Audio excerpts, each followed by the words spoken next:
I'm going to talk not just about Florida, I'm actually going to talk about a lot of different places, because in my world everything is connected. And if I talk about a place like Antarctica or the Amazon, it is Florida, because the stories are the same and the people have similar stories, whether it's above or below water. I know that some of you know of my grandfather because you grew up in that era. I'm one of those people. I actually, this morning, somebody just said, you know, I remember when I would sit in front of the TV and actually have to walk up and turn the dial. So yeah, I guess that's dating me too. And the high school kids here, I'm glad to hear that you guys have learned a little bit about my grandfather's history and my family through the school, which is fantastic. He did co-invent scuba, which is self-contained underwater breathing apparatus. It's what you throw on your back to go diving. Because truthfully, he just didn't want to be tethered to the surface. He wanted to be able to go and roam freely underwater and film without having this tube to the surface feeding him air. This was my extended family growing up. I only have one brother, but this entire crew was in fact my extended family. And in the middle there, I'm going to try to use the pointer. You see my grandfather here and my father, who were the two more well-known figures of my family because they're in front of the camera. But what is lesser known is that my grandmother was actually aboard Calypso more than anybody else on the boat. She would leave the dock, aboard the boat, and only come home when the boat came home. She's right there. And she was really a mother and a nurse and a caregiver and a hairdresser and a confidant to all of the crew. Because these guys were away from their families for 3 months at a time. And she was really there the entire time to take care of them in any way they needed. So really a mother figure. But she didn't want to be in front of the camera. She was there because she loved the sea and because she loved being on the boat. The boat was her home.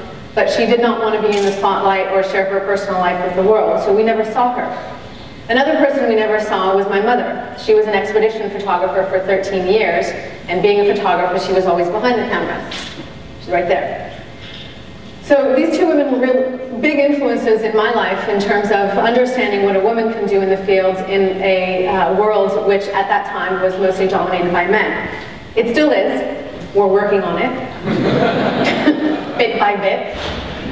So this is, you know, back in the day, this is the production crew, film camera.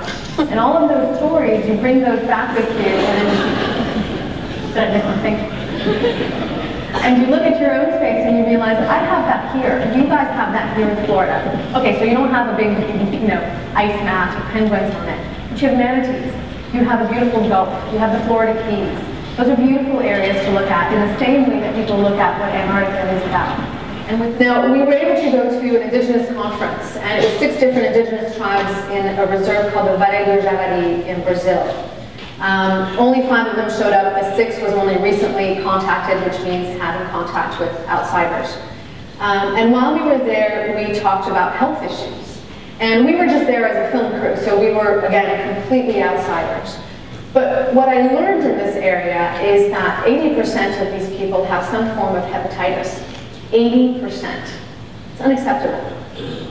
And the health organization that's supposed to take care of these people, we're cutting their workers down to 4 for an area that's over 9 million hectares. I don't know if you understand how big it is. Massive. It is massive. The United States can fit in the Amazon, but what you have in your backyard, you can do. And what you have here in Florida, you can go and see. I haven't even gone to a swim with manatees in Florida.